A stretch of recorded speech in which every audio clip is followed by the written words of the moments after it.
10 puntos el producto es un déficit que debería ser financiado con algo de reservas, algo de deuda y algo de emisión monetaria. Nunca cargar las tintas sobre ninguna de las tres solas, porque es ahí donde le tengo el miedo a la desestabilización, ¿no? Cuando yo hablo de el miedo a una desestabilización, hablo de que nos quedemos con muy pocas balas para financiar el mega déficit fiscal al cual vamos, por el derrumbe en la recaudación, por el derrumbe en la actividad y el aumento del gasto público, donde el grueso va a ser el salvataje que el gobierno está insinuando, para mí correctamente ahora, del sector privado que se funde por la cuarentena, ¿no?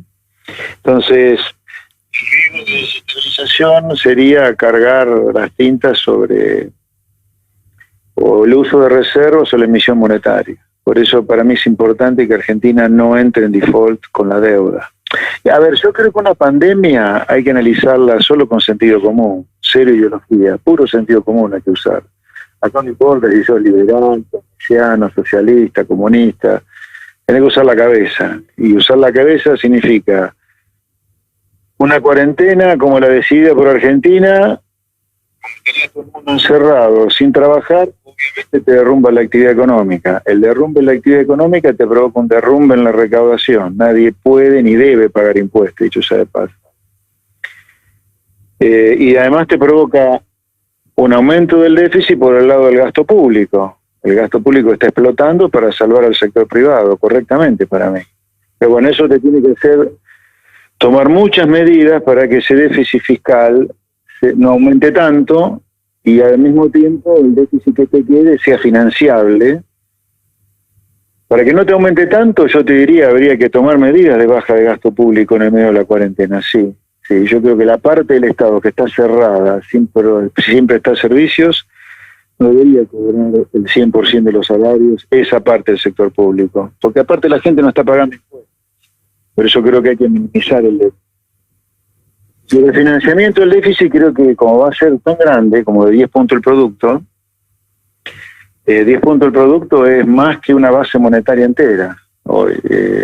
Sería importante no emitir por el equivalente a 10 puntos el producto, sino colocar algo de deuda, algo de reservas y algo de emisión monetaria. Si usáramos una sola fuente, donde yo veo algún riesgo de desestabilización macroeconómica, es decir, de un salto muy fuerte en el nivel de precios que te provoque otro round de deterioro porque te va a aumentar la pobreza, ¿no? No hablo de hiperinflación, no digo que no venga una hiperinflación, pero eso te diría que es el escenario menos probable, pero desestabilización macroeconómica nosotros tuvimos, a ver, para ponerle nombre y apellido, en los anales de la historia de las hiperinflaciones en el mundo, el único periodo de Argentina que se reconoce hiperinflacionario es el periodo 89-90. No se reconoce hiperinflación fuera de eso, insisto, en lo que es la bitácora de las hiperinflaciones a nivel mundial. Por lo tanto, si una hiperinflación, no sé, no me da la cabeza para pronosticarla, pero sí, si eventualmente se cargara demasiado las tintas sobre la emisión, podríamos tener un salto muy fuerte en el nivel de precio y terminar con una inflación muy alta en el 2020. Por eso digo que sería importante tener abierto todos los canales de financiamiento posible, además de la emisión, la deuda. O sea, el 2002 y el 75 no están considerados hiperinflación, sería desestabilización económica. No, los únicos 2 años que para los anales de la historia de las hiperinflaciones, las mentes más autorizadas para hablar de esos temas, se han dedicado toda la vida a mirar hiperinflaciones, es el periodo 89-90, donde la inflación promedio de 4% la tuvimos, 4 o 5% la tuvimos por día la inflación era 4 o 5% en el medio de la hiper, ¿no? Estamos a años luz de eso, obviamente. No es fácil llegar a una hiperinflación, ¿no? Los argentinos, alegremente hablamos de que somos Suiza cuando nos va bien, y cuando nos va mal vamos a la hiper, al robo de los depósitos, así muy rápidamente. Y llegar a una hiper no es fácil, es mucho más difícil de lo que se piensa. Otra cosa es que podás tener un salto en el nivel de precios muy fuerte, detrás del cual haya alguna indexación de salarios y te vas a tasas de inflación de 3 dígitos a lo mejor en régimen, ¿no? Pero una hiper es difícil, no es fácil. Y respecto del rompimiento de los contratos, por ejemplo, la persona que no puede pagar el alquiler Me refiero no a aquellas cosas que tienen que ver con los impuestos, los servicios públicos que el Estado pueda llegar a hacerse cargo. Las transacciones entre privados. ¿Imaginás una situación en la que haya algo parecido al 2002, aunque no sea por un cambio de régimen monetario, sino por que directamente no se puede producir? Los alquileres es el mejor ejemplo. Sí, eso, a ver, te lo pongo en términos macro y después voy al tema puntual de un contrato como el de alquiler. Acá vos tenés en quiebra el sector privado. Lo tenés en quiebra, tiende a quebrar, porque está todo el mundo cumpliendo la cuarentena, ¿no? Entonces, para evitar una quiebra del sector privado, el Estado ahora afortunadamente está tomando nota tarde, pero bueno, vale tarde que nunca, hay que ver si se implementa. Está tomando nota de eso y se está empezando a hacer cargo de parte de los salarios del sector privado, está empezando a dar subsidio a autónomos y a monotributistas.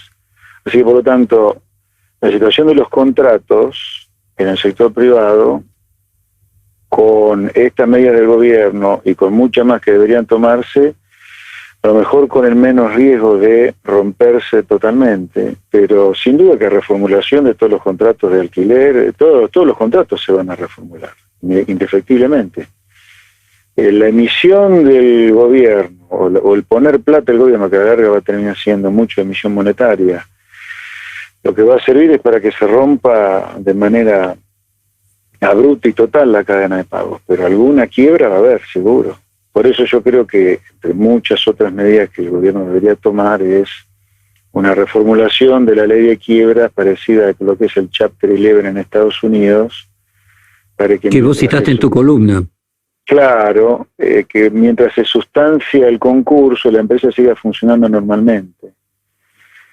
Y la otra cosa muy importante, que yo también la puse en la columna para noticias, es que las leyes del contrato de trabajo, todas las leyes del trabajo actuales, la ley de contrato de trabajo, la ley de indemnizaciones por despido, la ley de convenciones colectivas, todo el conjunto de leyes, toda la arquitectura laboral legal de Argentina se suspenda hasta fin de año y que se permita la negociación totalmente descentralizada y sin límite de libertad entre trabajadores y empresas para que se firme el contrato de trabajo que se pueda sostener en el medio de una cuarentena. Y cuidado, la etapa posterior a la cuarentena va a ser dramática también, porque no es que las empresas van a empezar a producir de golpe a tope. Yo creo que habría que darle mucha flexibilidad al sistema para que no se rompa, para evitar rupturas, para evitar quiebras. Acá al norte debería ser evitar quiebras para evitar una explosión de la tasa de desempleo. ¿Y cómo imaginas esa salida? Al menos transitoriamente, de mucha flexibilidad al sistema. ¿Y cómo imaginas esa salida progresiva? No me lo imagino todavía, la verdad, no me lo imagino. Creo que hay que tomar infinidad de medidas para evitar que esto empeore. Yo veo tan lejos todavía la recuperación y la salida, y la recuperación, que tengo la cabeza y la energía puesta en solo el corto plazo. ¿Cómo podemos hacer para evitar que el daño que ya produjo el gobierno por haber subestimado, por no haber puesto en un pie de igualdad a la economía con la salud, vamos a un daño muy importante? Todavía no lo estamos, ni siquiera empezamos a verlo el daño. Recién ahora comienza esto. A ver, cuando vos decís que no puso en igual medida la salud y la economía y el daño que produjo en la economía, ¿qué debería haber hecho antes? Bueno, muchas de las cosas que está haciendo ahora desde el primer día. A ver, si vamos a hacer una suerte de reset o rectificación de lo que yo creo que estuvo mal hecho y debería haberse hecho de nuevo. Primero, tuvimos un ministro de Salud que desestimó la posibilidad de coronavirus en Argentina. Obviamente, detrás de ese diagnóstico me parece que viene todo lo demás, ¿no? Subestimaste el problema del coronavirus, ergo no te preocupaste por comprar millones de test, millones de respiradores. Todo eso tiene que ver con la salud, ¿no? Y con respecto a la economía. No, está bien, pero digo, porque, a ver, para mí todo tiene que ver con todo, ¿no? Si hubieras arrancado temprano con eso, hubiera dicho, bueno, como vamos a cuarentenar, vamos a destruir la economía, empecemos a tomar muchas de estas medidas se están tomando ahora, y yo creo que hay que hacer más todavía. A ver, No perdón, solo José el Luis, a gobierno ver si tiene que hacerse cargo. lo puedo sintetizar. Vos decís que esto de, por ejemplo, pagar los salarios, ayudar a las empresas para que paguen los salarios, en lugar de ser para los salarios del mes de abril, que se pagan el 1 de mayo, tendrían que haber sido para los salarios de marzo, que se pagaban el 1 de abril, y que Exactamente, allí se destruyeron una cantidad de empresas. A lo mejor el primer 10% de las empresas que murieron ya murieron allí. exactamente. La otra, esto además debería ser una política permanente, pero no solo mientras dure la cuarentena, sino durante gran parte del resto del año. Acá tiene que haber baja de impuestos también. Por ejemplo, impuesto a las ganancias. Las empresas están comiendo la ganancia del año pasado para financiar mínimamente su estructura ahora. Entonces, las empresas no van a poder pagar, las personas tampoco van a poder pagar las alícuotas de ganancia que están en las tablas de hoy, ¿no? O sea, por poner un número, si la tasa alícuota máxima es 35, va a tener que bajarla a 10 o a 15 como mucho. Otra cosa, postergación del pago de aportes patronales, no. Vos tenés que dar jubileo de aportes patronales, porque la empresa no ha facturado, el monotributista no facturó para pagar sus aportes. Por eso es tan importante poner sobre la mesa el ajuste del gasto público, que al menos transitoriamente tiene que hacerse en el medio de la cuarentena de la parte del Estado que está cerrada, para que el déficit no surja, no aumente tanto.